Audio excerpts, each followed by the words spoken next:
ডাউনলোডে ক্লিক করলে কটা সার্ভার? 5টা থেকে একটা ক্লিক করলে তাদের লিংক দিতে হবে ডাউনলোড করার অপশন দিতে পারে। মানে তারা খুবই এই সার্ভারটা কতদিন ফ্রি থাকে আমরা জানি না, এটা পেইড ভার্সন হয়ে যেতে পারে, ঠিক আছে?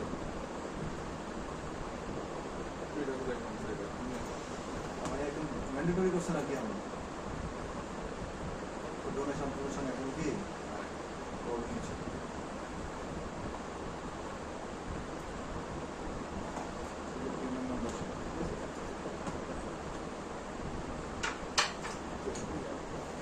তাহলে এটা ডাউনলোড করবো আমরা। কাজটা বোঝা গেছে?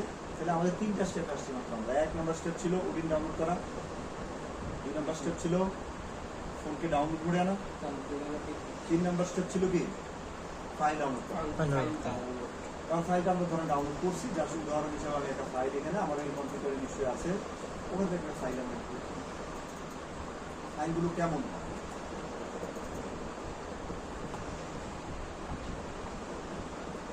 যেমন এইখানে ফাইল আছে, স্যামসাং এর ফাইল আছে A137, কত মডেল?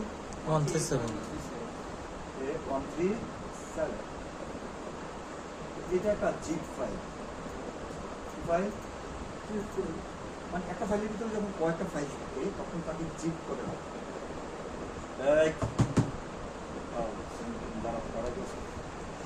বইয়ের মতো দেখতে, কিসের মতো? বইয়ের মতো বড় ফোল্ডার করে দেখা, এই যে এরকম বইয়ের মতো, ঠিক আছে?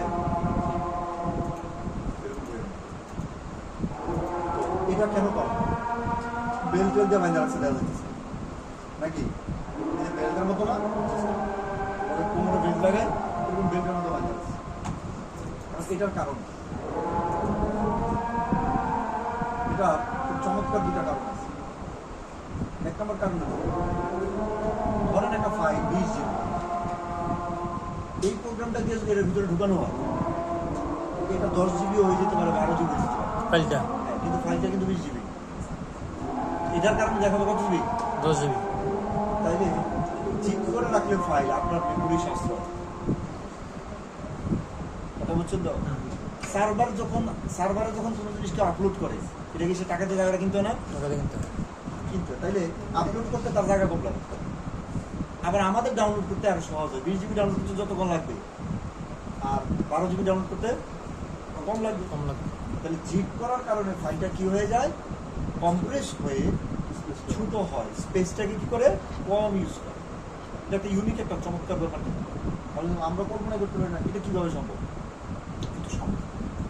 সেই জন্য ফাইল জিপ করে রাখা, জিপ করে তারা সার্ভারে আপলোড দেয়, আমরা জন্য তাড়াতাড়ি। যেমন এক ফাইল আমি 24 GB নামাইছি রিয়েলমি কোম্পানি, নো জিপ টিপ, জিপ করার পর এটা 24 GB, আনজিপ করে আমি লিখছি এটা হচ্ছে 29 GB।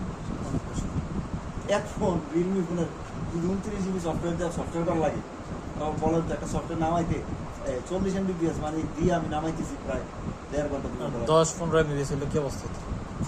মাথা নষ্ট করতে না, একটা নামাইছি তো হয় না। 50 GB 2C53 জিপ ফাইলটা সহজে বাইরে সেট আপ করতে পারে। আপনার কম্পিউটার অন্যান্য যদি ভাইরাস খাই ফেলবে, জিপ ফাইলটা সহজে এটার ভিতরে ঢুকতে পারবে। তাহলে 2টা ইম্পর্টেন্ট কাজের জন্য জিপ করা। তাহলে আমি যখন এখন ফাইলটা নামাইছি, এটা কি আসলে প্রকৃত ফাইলটা আছে না এটার ভিতরে আছে? ফাইলটা ভিতরে আছে, সেই জন্য জিপ ফাইলটার ভিতর থেকে ফাইলটা বাইরে। বুঝা গেছেন তো? এটাকে বলা হয় এক্সট্রাক্ট করা। রাইট বাটনে ক্লিক করে যদি আমরা দিই এক্সট্রাক্ট, এক্সট্রাক্টের কয়েকটা অপশন আছে, তার মধ্যে একটা অপশন আছে এক্সট্রাক্ট টু, সেম একটা ফোল্ডার, মানে এই নামে একটা ফোল্ডার হবে এক্সট্রাক্ট টু। দিলাম আমরা এক্সট্রাক্ট টু PS2 বা এটা অলরেডি আমাদের এখানে আছে, ঠিক আছে? এক্সট্রাক্ট করা, আবারও এক্সট্রাক্ট করছে, এই যে মানে আনজিপ হচ্ছে, আগে ছিল জিপ, এখন হচ্ছে আনজিপ। জিপ ফাইল সম্পর্কে বুঝছেন তো ব্যাপারটা? বুঝা গেছে তো কেন কি কারণে? মনে থাকবো নেই, মনে রাখতে হবে, মনে রাখার চেষ্টা করতে হবে, অনেক কথা।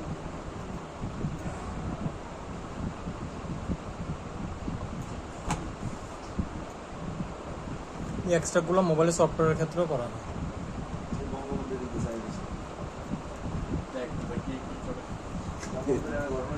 আমাদের ক্যারেক্টার আছে না, এটা দুটো 3 থেকে 4টা, এটা 3 থেকে 4টা অথবা 5টা হয়ে গেছে। এই যে আমরা এখন ঢুকিয়ে করলাম 137 মধ্যে ঢুকছি, ঢুকে থেকে দেখি কয়টা 1 2 3 4 5 কয় কতগুলো লেখা আছে তাই না এখানে লিখলাম 1 2 3 4 5 6টা কয়টা 6টা 6টা ফাইল এখানে 19 টাকা এর ভিতরে আছে এটা আমরা মিনিমাইজ করে রাখলাম কোডিংটা ওপেন করলাম কোডিংয়ের ফাইল দেওয়ার ঘর আছে এটার ক্ষেত্রে ইন্টারনেট কোনো কিছু বাধ্যতামূলক না ডাউনলোড করতে আপনার নেট সফটওয়্যার দিতে নেট লাগবে তাহলে এখানে দেখুন ঘরগুলো প্রথম ঘরটা কি আছে সেটার মধ্যে দেখেন তো বিএল প্রথম ঘরটা BL তারপরের ঘরটা এপি তারপর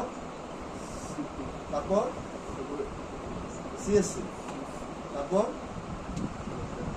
user data BL AP CP CSC user data তাই না এখানে 5টা ঘর আছে অর্থাৎ এই ফাইলটার ভিতরে 5টা ফাইল থাকতে পারে একটা ফোনের জন্য কয়টা ফাইল 5টা ফাইল 5 মূলত এই 5টার মধ্যে শেষেরটা হলো ইউজার ডাটা এটা প্রয়োজন তাহলে কয়টা 4টা এই 4টা ফাইল মেনে নেবে অ্যান্ড্রয়েড ফোনে নাকি মানে ভিতরে সব একটা অপশনাল একটা সাবস্ক্রাইব দেওয়া যায় এটা নিয়ে পরে আমরা কথা বলবো ঠিক আছে প্রশ্ন মনে রেখে বিএল এপি সিপি সিএসসি তাহলে এইখানে ইউজার ডাটার যে অপশনটা মানে হচ্ছে ব্যবহারকারীর ডাটা ব্যবহারকারীর ডাটা ফোন একটি ওর জন্য গুরুত্বপূর্ণ না অপশনাল অপশন তাহলে গুরুত্বপূর্ণ হলো BL AP CP CSC BL হচ্ছে বুট লোডার বিএল এর আরো কি নাম আছে বিএল এর বর্ণনা কি সেটা লেখা আছে এপি অ্যাপ্লিকেশন এটার বর্ণনা সেটা আছে সিপি সিপি কে আরো অন্য নামে কি নামে ডাকা হয় মানে একই ফাইল 2-3টা নাম থাকতে পারে ফোন অথবা কি মডেল সিএসসি সিএসসিটা সিএসসি ঠিক আছে তাহলে এই 4টা ফাইল আমরা এখানে সিলেক্ট করতে হবে 4টা ফাইল কিভাবে সিলেক্ট করবো এপিতে যা বিএল এ যাবো ক্লিক করলে অপশন আসবে এই যে এখানে আমার যে সফটওয়্যার ওটার মধ্যে एग्जांपल যতগুলো সফটওয়্যার আছে তার মধ্যে একটার মধ্যে লেখা আছে এটা হচ্ছে আমরা যেটা ডাউনলোড করে রাখছি ওটা না রাইট যেটা এক্সট্রাক্ট করলাম জি জিপ আনজিপ করলাম ওটার ভিতরে এই যে 6টা ফাইল আছে ক্লিক করলে ওটা চলে আসবে 5টা ফাইল আছে অটো চলে আসবে না আমি ক্লিক করার পরে কোথায় আছে ঢুকবো আমার কম্পিউটারে অনেক সময় অটো ওপেন হতে পারে যদি আগে আমি সে জায়গায় গিয়ে থাকি না গিয়ে থাকলে কি যেমন আমাদের এই কম্পিউটারে ডি ড্রাইভে আছে বা এফ ড্রাইভে আছে এফ এ ধুইকে আমি ফাইল সিলেকশন করতে হবে ফাইল সিলেক্টে যাইয়া দেখবো যে আনজিপ করার মধ্যে ফাইলগুলো আছে তাহলে কয়টা ফাইল বিএল এপি সিপি এখন আমরা কোনটা ক্লিক করে ঢুকছিলাম বিএল তাহলে আমি শুধু এখান থেকে কি দেবো বিএল বুঝছেন তো ওটা বিএল সিলেক্ট করে দেয়া সিপি দিবেন হবে না বিএল এ ঢুকে বিএল যাবে এপিতে ঢুকলাম এখন কি দেবো এপিটা লোড দিতে একটু সময় নেয় কারণ হচ্ছে একটু বড় ফাইল মানে এপি অ্যাপ্লিকেশন ফাইলটাই সবচেয়ে বড় এই যে একটু লোডিং হয়েছে না জি একটু আর একটু।